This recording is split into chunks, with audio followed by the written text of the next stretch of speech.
Okay, I was doing a video a little while ago about the moon and its relation to God's harvest festivals, and a couple questions came up for me. One is with regard to the Festival of Weeks. One question is, being that the Festival of Weeks is a Sabbath and that you're observing it the day after the Sabbath, so you got 2 days, two Sabbath days in a row, do you actually harvest the wheat 2 days before? And I believe that's actually correct, that you harvest the wheat 2 days before. Now, given that there are two Sabbaths in a row, do you bake the bread 2 days before? And as I was answering that question, I realized, because we've been observing this, and we've been making bread with yeast. But one thing that I noticed is that in Passover, we're commanded to eat that bread, the unleavened bread, for 7 days. Technically 8 days, 7 days of the Festival of Unleavened Bread, plus the first day, which is the day that you slaughter the lamb. So from the 14th to the 21st day of the month of Aviv, you would be eating unleavened bread. And so we automatically assumed that you would be eating bread made with yeast for the Festival of Weeks. But actually, there's no command for us to consume that bread. And I think that's very interesting. And I think the reason why is because during the Festival of Unleavened Bread, you're partaking of this unleavened bread, with this bread that's made without yeast, without representing sin. And Jesus talked about being the bread of life. He talked about how we need to partake of him, we need to eat of his flesh and drink of his blood. And so this is being represented in that Festival of Unleavened Bread, in that Passover, during which, by the way, Jesus actually extended the covenant, the second covenant, the new covenant, and reiterated this point of, do this in remembrance of me. Drink this wine, eat this bread. Well, in the Festival of Weeks, this is representing the witnesses of God. You're eating it, or you're baking it with yeast and with a specific amount, 2/10 of an ephah of flour, to represent the 1/5 that is added to the value of anything that you wanted to redeem. So this is representing those who are being redeemed, who are with sin, but who are redeemed. And you're not taught to partake of them. In fact, even with God's servants, if you're receiving their teaching, you're not eating from them. You're eating from Christ, always. So when God's servants are speaking, they're speaking a message from Christ. That doesn't mean that you're eating from them. You're still eating from Christ, if in fact they're speaking from Christ. So I thought that was actually a pretty important revelation. I mean, we had just taken what we were doing during Passover and kind of transferred it over. I didn't really think about it, to be honest.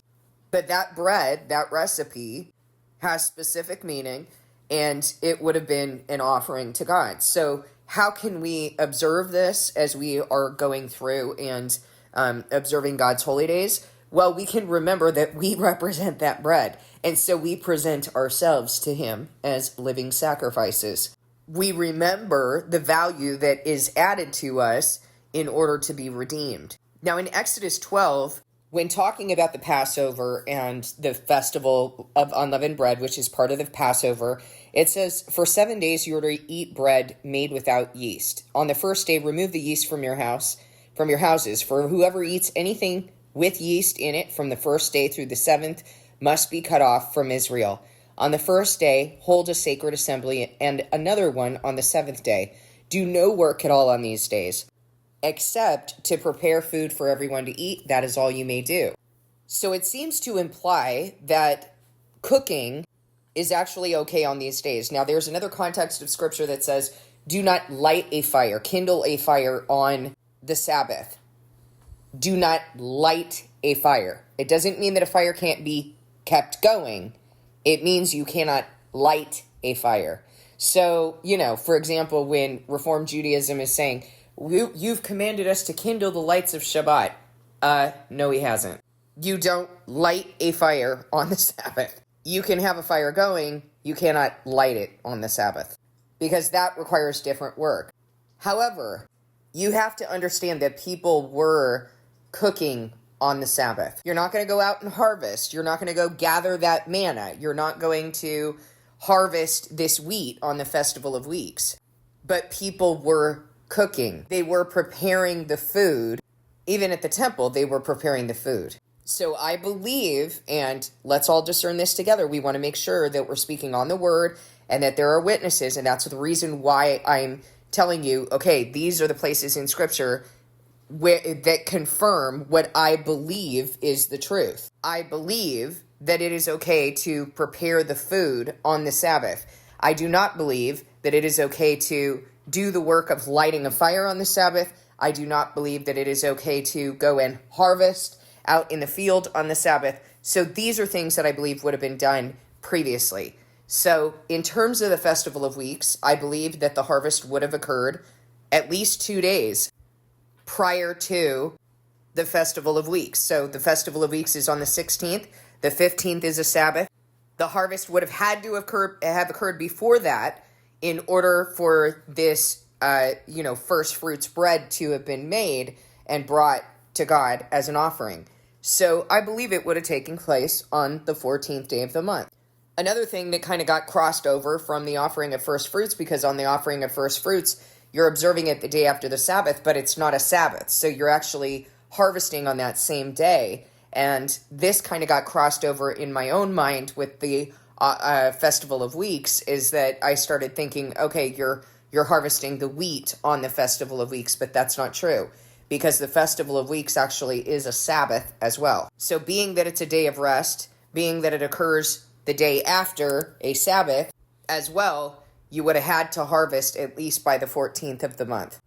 I hope that clears things up. I mean, these might seem like little details, but if you're actually observing these things, every year there's something new that God sort of adds in to our understanding and to our repertoire.